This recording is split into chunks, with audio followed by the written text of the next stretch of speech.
भारताला अत्यंत गंभीर परिस्थितीला तोंड द्यावं लागतं आखाती देशातल्या युद्धामुळे आणि सरकारकडून त्या संदर्भातल्या अफवा पसरवल्या जात आहेत सरकारकडून अधिकृत हे सर्व काही अलबेल आहे. इंधनाची आणि गॅसची टंचाई म्हणजे LPGची अजिबात पडणार नाही. भारत सर्व परिस्थितीशी तोंड द्यायला सक्षम आहे. कुठे सिलेंडरची कमतरता नाही.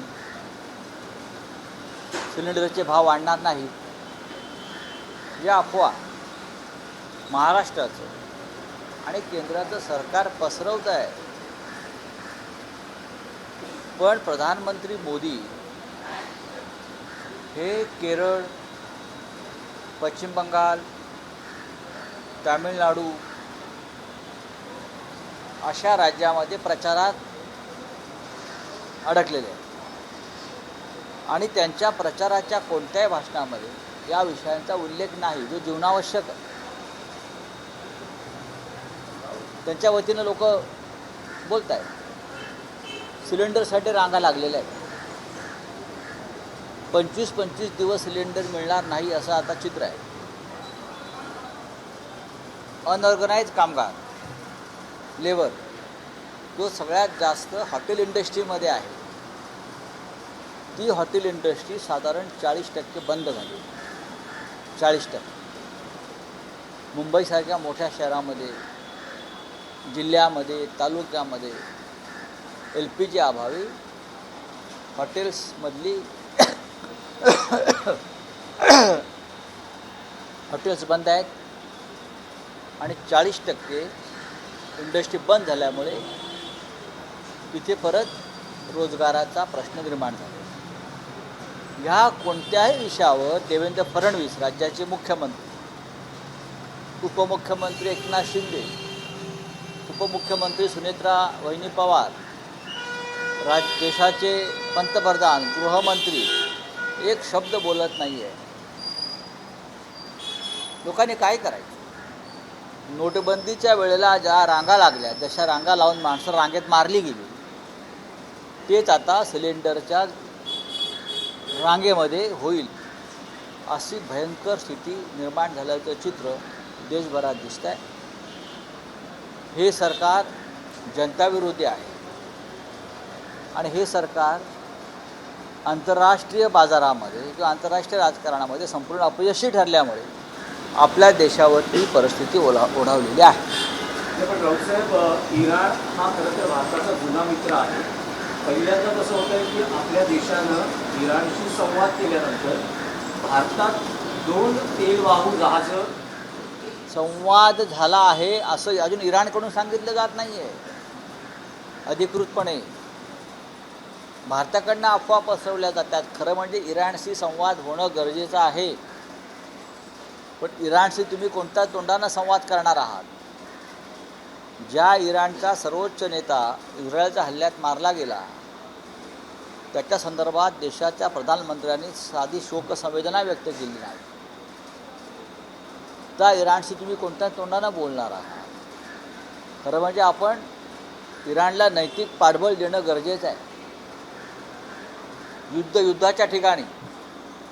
पण भारतानं एक तटस्थ भूमिका घेऊन इराणच्या दुःखामध्ये सहभागी होणं गरजेचं होतं. खास करून इराणचे सर्वोच्च नेत्याचं निधन झालं या युद्धात आणि 200पेक्षा जास्त कोवळ्या बालिकांचा मृत्यू किंवा हत्या या युद्धामध्ये झाली. ही अत्यंत दर्दनाक अशी गोष्ट आहे. या संदर्भात भारताकडून अजूनही शोकसंवेदना व्यक्त केलेल्या नाही. फक्त हार्मोज समुद्रधुनीतून तेलाचे टँकर सोडा इथपर्यंत इराणचा संबंध आहे का? नाही. इराणच्याने आमचे राजनैतिक, व्यक्तिगत आणि सांस्कृतिक संबंध अनेक वर्षापासून आहेत. मिटिनरीवरनं काल बोधक संस्थामध्ये एक ट्विट केलं होतं. त्याच्यावरनं भाजपच्या नेत्यांकडनं सांगण्यात आलं की मिटिनरीमध्ये भ्रष्टाचारामध्ये उपाटाचेच नेते अडकले होते. पण नाही, म्हणून आम्ही गॅस काढून तुम्हाला देणार आहोत. हा विषय भ्रष्टाचाराचा नाही. हा विषय मोदींनी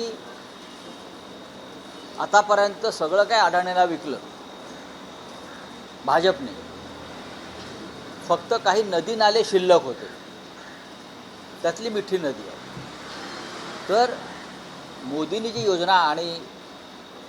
योजना सांगितली आहे की गटारातून गॅस काढायला पाहिजे, त्यात एक पाईप घालायचा, तो पाईपातून गॅस येईल, मग तो आपण स्टोवला किंवा गॅसला लावायचा, मग अन्न शिजवायचं, चहा शिजवायचा.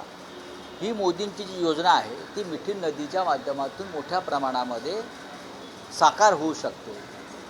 जिथे जिथे गटार आहेत त्या गटारांची किंमत आता वाढली आहे. आतापर्यंत मुंबईतल्या रिअल इस्टेटची किंमत वाढत होती, पण मोदींच्या कृपेनं आता नदी नाले गटार बरं का ड्रेनेज यांची किंमत वाढली आहे असा प्रधानमंत्री जगात झाला नाही. गटारांनाही किंमत आली आहे. भारतीय जनता पक्ष आता गटारांना राष्ट्रीय संपत्ती घोषित करा अशी सांगण्याची स्थिती मला दिसते की सगळी गटारं जी आहेत ती राष्ट्रीय संपत्ती हे आम्ही सांगतो का? तुम्ही मोदींना प्रश्न विचारा ना. ही मोदींची योजना आहे, आम्ही मोदींच्या योजनेला पाठिंबा देत आहोत. हो, भाजपला का वाईट वाटतंय? भाजप मोदी विरोधी कधीपासून झाली? भाजपनी मोदींच्या विरुद्ध भूमिका घेऊ नये, लक्षात घ्या. आम्ही जी भूमिका मांडतोय गटार बचाव आणि गटार राष्ट्रीय संपत्ती, खरं म्हणजे ताबडतोब देवेंद्र फडणवीस यांनी ONGC कार्यालयात जाऊन तिकडल्या चेअरमनना भेटून बैठक घेतली पाहिजे आणि मिठी नदी ताब्यात घेतली पाहिजे. पण राऊतसाहेब, गेल्या वर्षी जी काश्मीरमध्ये स्थिती होती, ऑपरेशन सिंधूरच्या वेळेसुद्धा सर्वपक्षीय बैठक पंतप्रधान आणि गृहमंत्र्यांनी बोलवली होती. तुम्हाला असं वाटतं का तुम्ही एक आठवडा दिल्लीत होतात, अशी सर्वपक्षीय बैठक सध्याची जी देशातली परिस्थिती आहे ती पाहता बोलवण्याची गरज आहे? बघा, गरज तर नक्कीच आहे, पण दिल्लीमध्ये सध्या एक घोषणा धूम मचा रही, नरेंद्र भी गायब और सिलेंडर भी गायब. ही घोषणा पार्लमेंट बाहेर सर्वत्र धूम माजवते. कहाँ है नरेंद्र जी? नरेंद्र जी केरल में है, नरेंद्र जी कहाँ है? नरेंद्र जी तमिळनाडू में है, आसाम में है. नरेंद्र जी पार्लमेंटमध्ये नाही आणि सिलेंडर लोकांच्या घरात नाही.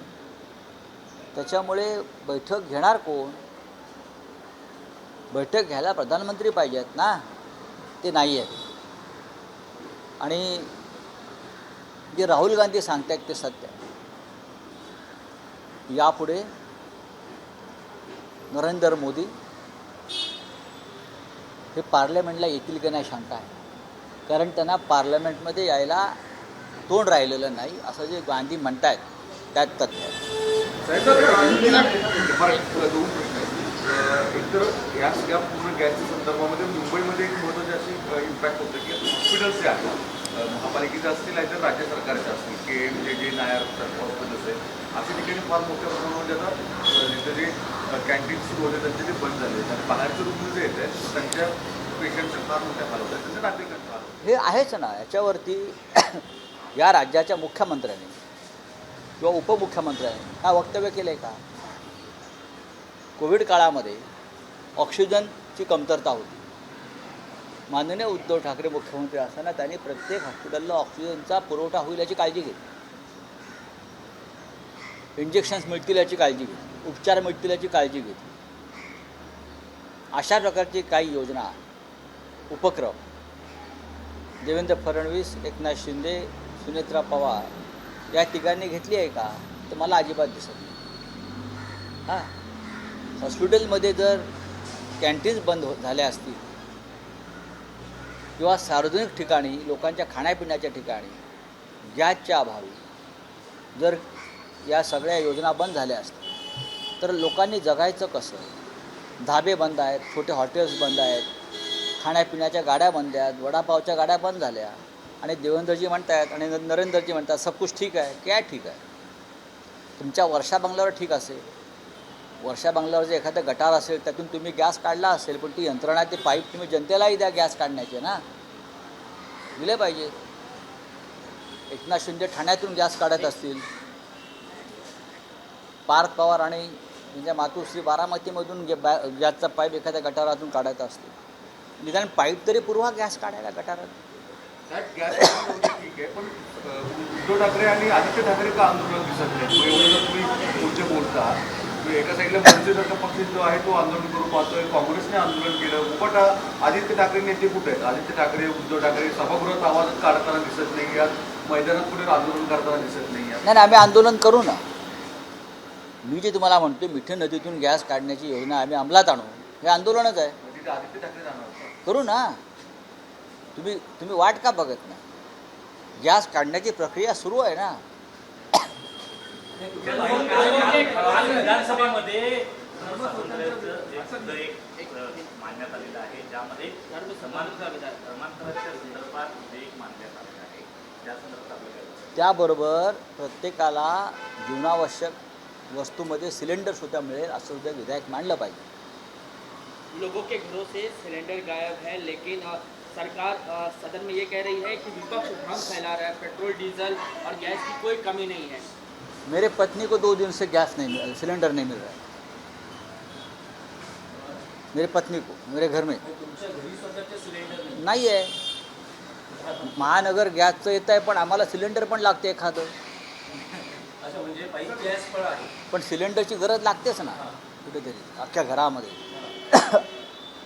सकाळपासून मला 60 ते 70 लोक भेटले निघताना की सिलेंडर कुठून मिळवायचं. ही परिस्थिती आहे देशभरामध्ये. काय भ्रम फैला है? आप मुझे बताइए उसमें भ्रम क्या है? दिल्ली में पार्लियामेंट में एक घोषणा धूम मचा रही है. मैंने कहा कि नरेंद्र भी गायब और सिलेंडर भी गायब. उसका जवाब देना चाहिए नरेंद्र जी ने कि मैं गायब नहीं हूँ, मैं सिलेंडर की खोज में हूँ, मैं नाले और गटार ढूंढ रहा हूँ. गटार से कैसा गैस का प्रोजेक्ट बना सकूँ उसके बारे में मेरी गौतम अडानी के साथ मीटिंग चल रही है. गौतम अडानी अब गटार में भी इन्वेस्टमेंट करेंगे और ये जो सब गटार है वो भी हम अडानी जी को दे देंगे. सब कुछ दिया तो गटार भी दे देंगे ना. क्या भ्रम है भाई?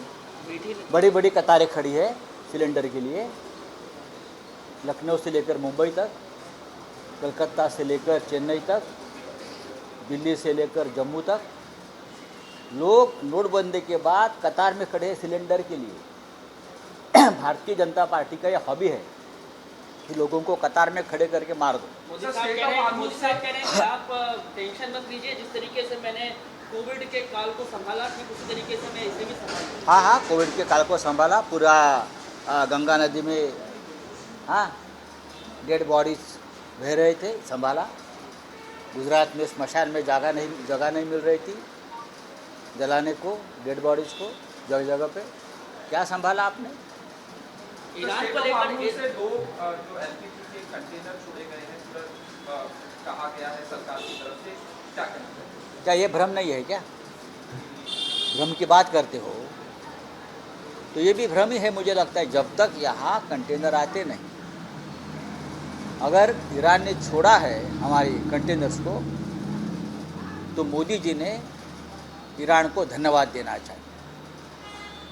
हम इजराइल के साथ खड़े हैं, उसके बावजूद अगर ईरान ये मानवता दिखा रही है हिंदुस्तान के बारे में, रिश्ते निभा रही है, तो प्रधानमंत्री ने ईरान को धन्यवाद देना चाहिए. सिलेंडर नहीं है, आपने कहा आपके घर में भी सिलेंडर नहीं है सिलेंडर. मेरे जैसे हज़ारों लाखों लोगों के घर में सिलेंडर नहीं है. तो आप क्या करोगे? आप भ्रम फैला रहे हो कि सब कुछ ठीक है. फिर ये इतनी बड़ी बड़ी कतारें क्यों है सिलेंडर की? मैं अभी आ रहा था दादर से, मैं 3 जगह पे देखा कतार है, लंबी लंबी कतार है. मैं सुबह भांडुप से निकला हूँ, लोग अपना एम्प्टी सिलेंडर लेके जा रहे थे. तो कौन सा भ्रम है? सर्वदलीय बैठक होनी चाहिए क्या सर? सर्वदलीय बैठक होने के लिए प्रधानमंत्री दिल्ली में होने चाहिए.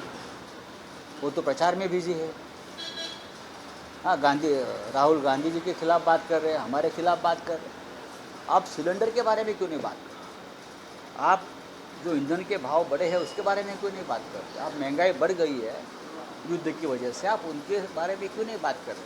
नाही, रावसाहेब, आणखी एक विषय की हा जो सगळा गॅस तुटवडा आहे किंवा विमानाचा जो हवाई मार्ग आहे, ही सगळी परिस्थिती लक्षात घेता देशात यावेळेस IPL मॅच सुरू करण्यास काही अडचण निर्माण होऊ शकतात असंही नाही, अजिबात अडचण निर्माण होणार नाही. कारण अमित शहाचे चिरंजीव जय शहा बरं का, हे IPLसाठी जर गॅस वगैरे लागणार असेल तर ते गॅसचं कंटेनर जे इराणवरून निघालेलं आहे ते IPLसाठी वापरतील. ABP माझा, उघडा डोळे बघा नीट.